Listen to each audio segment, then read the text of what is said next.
Hey, everybody. Hey, what's going on? Welcome back. Welcome. Oh, Go ahead, my hi. girl. You got Okay. it. Well, we're going to introduce you in a second. Hold on, Court. Okay. Okay. Today, So, we're talking about blended families. Welcome to Mothering Together with my girl. Bro, I'm talking to Courtney, you. You, cover, you my please. girl. I'm Hey. like, me? Oh, Okay. B, I'm sorry. Why we act like we never did this before, B? Hey, y'all. I'm Rose, day party in the building. And yes, this is another edition of Mothering Together, which we love, love, love. We are on episode 5. And today, like Bijou said, we are talking about blended families. So we're going to talk to our girl, Courtney, covers Cleveland, if you're Yes. familiar. And I saw you were on the cover of Parent with your beautiful babies. But yeah, we're going to be Yes. discussing how to navigate parenthood, when you're put in a position of having to blend your family. Okay. So Courtney, let's just jump right into it. What is an overlooked advantage blended families may have? Honestly, for me, especially because my life is busy, my kids' life are busy, is the support. I mean, it's twice as much love, but twice as much help.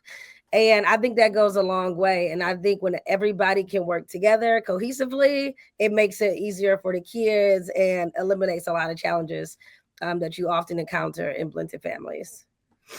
Yes. So if you guys don't know, Courtney is special to me because I'm part of the blended family. My nephew, who is my brother's son, is also her son. That's my baby. All right. So she is Okay. really, and it's so funny, guys. When we talk about blended families, I can really talk to like how really we have the most amazing blended family with Courtney's family and my family, and just how we have always just stayed one big family, Sure. even through different circumstances and scenarios. It's like her parents are like my family, the same, vice versa. So it really can happen. It just takes, people on both sides to really want to make that work.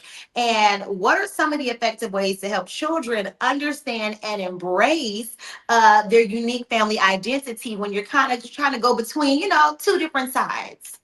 So for me, I mean, it's 2024, right? So families look different. I mean, they look different. So for me, and this is why I wrote my book, Our Blended Family, shameless plug, is because, yeah, I thought it was important for my kids to be able to understand how we got this way, right? Like I had Paulie, Brian had Brian, we got together, we created a family. And yeah, your family might not look like your classmates, but you should love who you are, how we created this, and what that looks like. So yeah, I mean, even in the book, we just really talk about what that means: double the love, getting siblings. You know what I mean? Like Paulie, just we got married and he had a brother, and he absolutely loved it. Right. And he was little Brian's shadow. And I think things like that, just embracing the uniqueness of a blended family. And yeah, I have two dads or I have two moms in a non-traditional sense, right? But yeah, they call Paul, Uncle Paul, they call Talina, my bonus son's mom, Auntie Talina, and it just works for us. I mean, I think when you do what's best for the kids, it makes the situation easier. Yeah. And that's really important. I have experience with blended family with my I guess my mom and my stepdad and like my siblings on my stepdad's side. And oh child, it's a lot. Yeah. Everybody's different, but a lot of times too, especially with the children, they're very curious. And then people that Yeah. they're around are curious, maybe their friends or other family Yeah. members or something like that. And they're asking questions like, wait a second, that ain't your daddy or that's not your mom, or you say that's your brother, but y'all don't look alike. How do you particularly handle situations where kids are asking those type of questions? Oh, my kids ask all the questions. If you ever met Bryce, he is that person. But I mean, it's just honest conversations. Like, Yeah. yeah, daddy had Brian before me and daddy got together, or I had Paulie before we got together. And yeah, it's honest conversations. You can't make up Yeah. how it was created, right? But Yeah. I think it's important to explain it and have those conversations with the kids so they can explain it and fully understand. Um, yeah, yeah, it's like that sometimes. Yeah. And I also think what's also really important is the inclusivity of everyone feeling included in everything that happens, right? So I just know from my experience, even, with Courtney, right? We'll have family gatherings and everybody's there, right? From Yeah. both sides of the family. So we've got the, the bonus mom, the bonus dad, we've got the aunties, the uncles. We're really all in the same space, showing the kids all the same love, right? So what they see is a unity. Like, this is not about whatever happened between the parents. This is all about the love we have for the children Right. and for the family, right? And so I think that to see that in action is so powerful for the children, because that kind of dictates how they maneuver in those circumstances, because they know, like, hey, like, my mom is really good friends with my dad, even though they don't live Yeah. together anymore. Or my mom is really like good friends with my dad's sister, and my, it's those type of things that I think seeing, not just telling, really helps the children. They have to see things. They follow what we do, not what we say. You know Yeah. what I'm saying? So we're like, yeah, it's your dad, everything's good. But then you are cussing the dad out every other day. That can be tough too. And that's gonna happen. Okay, Yeah. that's Well, okay. yeah, I mean, the reality is it's not everything is not perfect, right? Right. Like you and I think we grew to this stage that Mm-hmm. everything is so amicable, but I do feel like you have those growing pains because it's new. Right. It's new for everybody. But I think you're right, Robin. I think why this works for us is because we do come together so often. We don't do stepdad, stepbrother. Like Right. there's no halves. Like Nana is Paulie's Nana. He's Bryce and Cody's Nana. Like Right. everybody, we call everybody Pop Pop. Like um I was very clear to not alienate anybody in our family. Like auntie is auntie, grandma, Hawu is everybody's Hawu.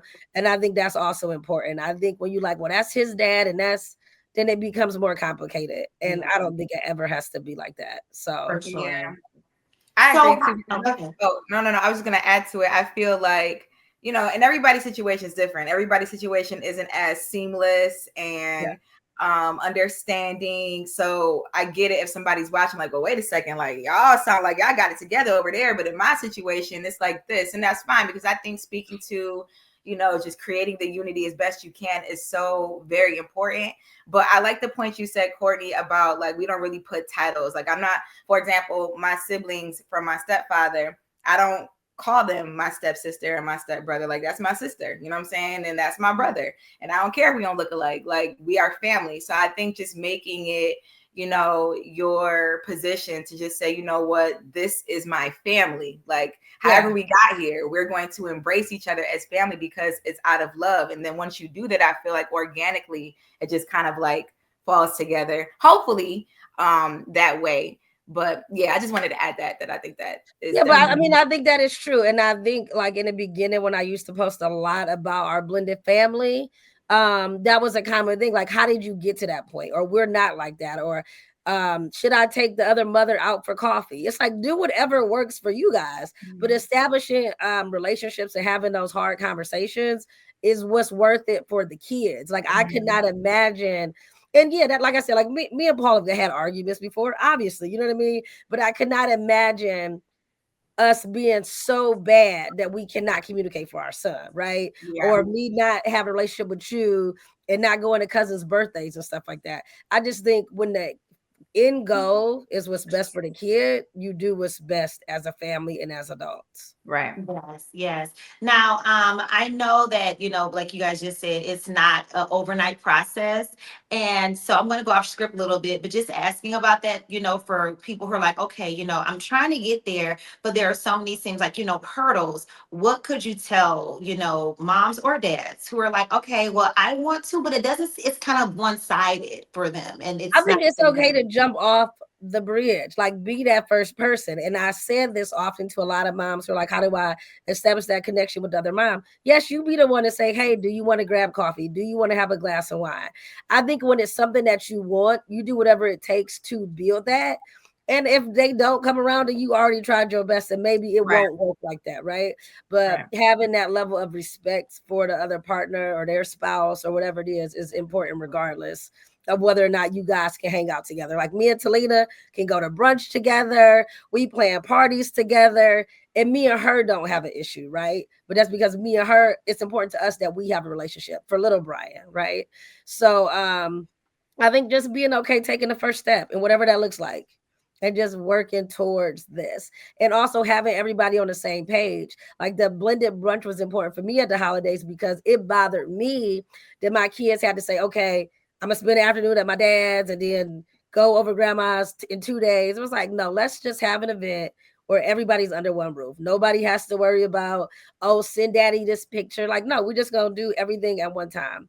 And that's why that planning that blended brunch was always so special to me, because I wanted that for our kids. Because we created the blended family. They didn't ask to come into a blended family. Yeah.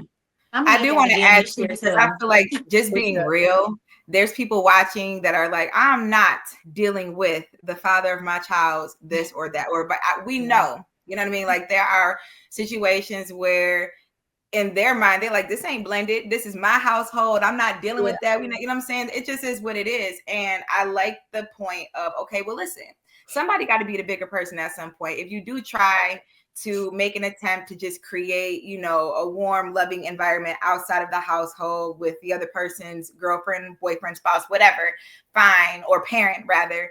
But don't let that discourage you if it doesn't Yeah. work. You know what I mean? Because at the end of the day, what families truly need, blended or not, is love. So if I know that I'm loving your child in my household and I'm treating your child like they're my own, or like they're their siblings, like that's what I'm okay with. I can sleep at night because I'm not going to take my animosity out on this child who needs their blended family or their family in general to just be healthy and at their happiest. So always lead with love, even if you feel like you're getting pushed back, like, okay, well, he or she really don't mess with me. Okay, well, your child's in my home and I'm going And to I, love and on I, your child. And I think that that's probably the biggest part of it, though, right? Is if you can't communicate with me, how do I know that my kid is safe over there, right? If me Mhm. and you can't even be cordial, like, yeah, I don't think it has to be we sit down and kumbaya. We don't have to do that. But if the basis is at least that I respect you, I don't want to hang out with you, but I respect you, then I have a greater sense that when my kid is not in my presence, I know that they're okay because we at least have respect, Right. right? So Yeah. yeah, I agree. Most people are probably not gonna be like we are, and I thank God that we have been blessed to have this kind of blended family. But you're right; a lot of people will not get there, or just might not work out because it really takes buy-in from like 4 different families, sometimes Yeah. 6. You know what I mean? Yeah. So yeah, it's not when you have it and you work for it. It's like everything else. It's a work. You work Yes. Mhm. towards it, and if Yes. it's important, you keep it going. Yeah. But yeah, I think the underlying message is that we respect each other, even if we don't agree, even if we're not on the same page, if we don't go to the same place for dinner, that level of respect exists.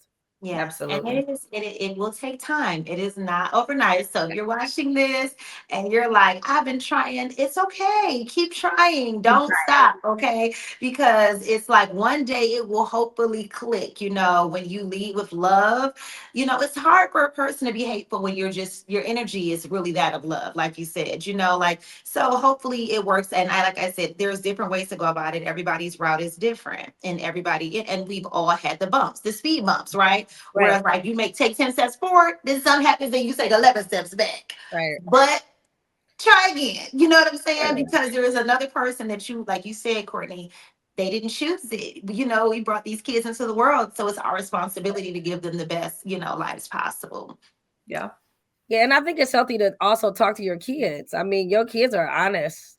What do you want to do? How do you feel today? Do you want to go see your dad? Like, I think that just being able to not feel like, okay, we're the authority because we're the parent, but also see how does your kid feel? And then sometimes you're inclined to Mhm. lead through them based on how they feel. And sometimes Mhm. that changes you. So I've learned that as Mhm. well, that talking to my kids really helps shape some of my decisions. Yes. All right. Make sure you join the maternal outreach movement by birthing beautiful communities right now. zhiphopcleveland.com/mom, or wzakcleveland.com/mom. All right. So we've actually covered a lot of really good things, but I also want to know, what are some practical tips for fostering an inclusive, loving environment for the blended family? I know we've covered this, but what are some of the things, like the communication, the values that you want to instill in the kids? Because as they get older, I think you just spoke about how you speak to the kids. I know sometimes our children, and this is not just sometimes, a lot of times will kind of take in the pain of the parent, whoever they're with the most, seeing what the parent is dealing with. So how do you, help them to understand the difference? Like, this is what, mommy and daddy are going through, but your feelings for daddy, what you are, your love for them, that's totally separate, right? So trying to kind of create that line of difference in what you're dealing with that parent and how they should be treating or how they should be dealing with their parent. Okay, that's good. Let me think. So honestly, for me, I think it depends because I have little kids and older kids. So the conversation is much different. I mean, Paulie's older, he has more his own relationship with his dad. It depends on if we're making a decision for him that I have to get involved. But even the kids, it's like family is everything. It's all we got. You might have some friends, but baby, your family is your family. You can't choose them, and we love them through all things. And yeah, family goes through ups and downs, just like everything else in life. And just telling them that, yeah, sometimes people might argue. It's okay. Good arguments, good disagreements can be healthy as long as they're not disrespectful, right? As long as you're not doing anything in front of your kids that, yeah, it's bad. But yeah, I think that I don't know. It's just in the conversation Yeah. and being honest, but also letting them know for me is that nothing comes above your family. Nothing. You work through everything. Your brother is your brother. Your sister is your sister. I don't know. That's kind of where it is for me. Gotcha. Yeah. Yeah. I kind of want to backtrack real quick before we jump into the next question, because I think this is so important, especially when you think about blended families, because of course, when you're blending a family, you're bringing in different morals and different belief systems and Yes. different traditions, right? So how do you, Courtney, especially handle situations where maybe traditions and beliefs and morals conflict a little bit? I'm open to creating our own thing. I am not like, oh, we always did it like this at my grandma's house. Like, no, what works over here? What do you want to do here? What works for us? So no, not at all, not even a little bit. That is not a trend. I mean, like Christmas Eve at my mom's house. Yes, we'll keep that going. But anything else, or especially things that don't sit well in my heart that I just do out of tradition, I'm totally against. What works best for my family, always. Okay. She said, I'm going to stay in my ground You in my want to know house. something? I just had that moment this year, and it's Yeah, I not don't like, either. and I don't have a blended family, but just family. Like those traditions can get tough when you have your own family Yes. pride, right? So I was like, guess what? I'm not cooking and dragging my kids out. If y'all want to come over, Yeah. come on over here. Until these kids are a little older, it's too much work for me to cook and drag food and my kids. And that was something everybody's like, you know what? I feel you. That probably is a lot of work for you. We're not gonna, expect you to do that, going to multiple houses to see this grandma, their grandma. What come to you? So I think it's just kind of sometimes verbalizing those things like, Definitely got to speak up. it's a lot of Yeah. work for me to do this and that and the third. So yeah, those traditions are definitely changing. And you'll be surprised. People are like, I agree. Let's do it different. Or it's just a new way of doing things. It's okay because my mom was the mom and we did it her way. Now I'm the mom and I want to do things my way, and Period. I think that that's okay. Yeah, I think it's totally Love okay. it. So shout out to your book because I think that answers one of the next questions, and that is tools and techniques to help children basically embrace and celebrate their blended family. So if they have a really good understanding of what that means and what that looks like, whether it's in conversation or in your case, like having something like a book that really illustrates it, what are some tools outside of that that you think helps children be able to embrace and celebrate their Yeah, for families? me it was definitely the book. Like every book that I found was always about divorce, and my kids without conversation know how to talk about it. Didn't know that there were other families like ours. Like they weren't a Yeah. product of divorce and two parents found together, or you have two houses because your family's divorced. No, your parents got married and then they created a blended family. So yeah, I think that my book helps my kids share their story, right? My brother didn't have a brother. Then our parents got married and they were best friends. And then my mom and daddy had us, and that's our story. And I think that just being able to share that with others at a level of where they understand and they can read it. Like I give my book to every class that my kids are in. I give that class the book so that they can understand and have a sense of pride. Like we wrote this to share our story, and this is what we look like, and we love it. So yeah, I think you talk to kids at the level that they are about their situation and hope that they understand or let them ask questions. And that's what they're Absolutely. gonna do. One thing they're gonna do is get all up in your business. All of it. Okay. Okay. And And All go of back, probably it. and go and back and probably tell even them tell something it. else. and tell somebody else. I say, Yes, God, Lord, that's number one. That's why you have to be so careful because it's like, yeah, my money, yeah, my daddy. You know how they will do, okay? I know. Like, be quiet. Be quiet, right? Like, But why I are you think bringing that's this so. up? Yeah. But it's like I said, it's good because they really are taking in so much, and that's what kids do. They learn by example, and so I just love conversations like this because everybody does things a bit differently. Everybody's, it handles their situation at home a bit differently, but it's always good to hear other approaches because okay, say my approach ain't been working so good. Let me try this approach. Let me try that one. And that's why these conversations are so good because we get other people's perspectives and maybe see Yeah. how we can blend them into ours to maybe Yeah. make our situations better. I think every mom can learn from every mom, Yes. regardless of what their family looks like. Mm-hmm. And I stand by that no matter what. Because we all in the motherhood is one thing. We are all in the same thing, right? How Right. we execute, how we talk to our kids, you know what I mean, is where we can learn from each other. But yeah, ultimately, we all in the same group, right? Our families just look different. Exactly, Yeah. exactly. And by now, you would thought everybody has it down. Nobody has it down. I don't care Nobody Yeah. how has. many mamas are created. We Um, all still be lost. Like, wait, what? No, nobody knows what we're doing. We're all figuring it out. And the older they get, the more it's like, oh my God. Okay, I have a 16-year-old. It must, oh my, it's crazy. It's The older they get, the crazy. crazier it is. But it is definitely the most rewarding and enjoyable thing I've ever done in my life. Yeah, my kids are my everything. But yeah, you always question, am I doing this right? What are they gonna grow up and say? I always tell my friends this, what are my kids gonna grow up and say? What was their trauma, right? What did I not get right? Right. That I'm not even focusing on right now. That if they go to therapy, they're gonna say, "Oh my God, my mom did not," or "I wish she," or what they say. Mhm. Actually, I had a great life growing up, right?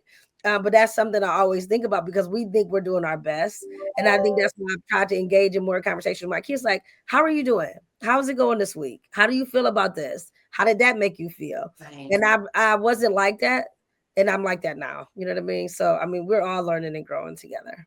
I love that. And I that's love why this that. podcast is so special because this is what it takes. It takes us mothering together, being that village, even if from afar. And like you said, Courtney, even if it doesn't look the same, sound the same, we're all mothers trying to just get this right. So please be sure to share this episode with your friends and family, mothers who are, in blended situations or may be about to be in a blended situation. Like definitely share this with your loved ones because this is awesome. And we really appreciate, your wisdom that you share with us today. So yeah, thank you so much. Well, thanks for having me. Thanks, Courtney. See you later. Bye.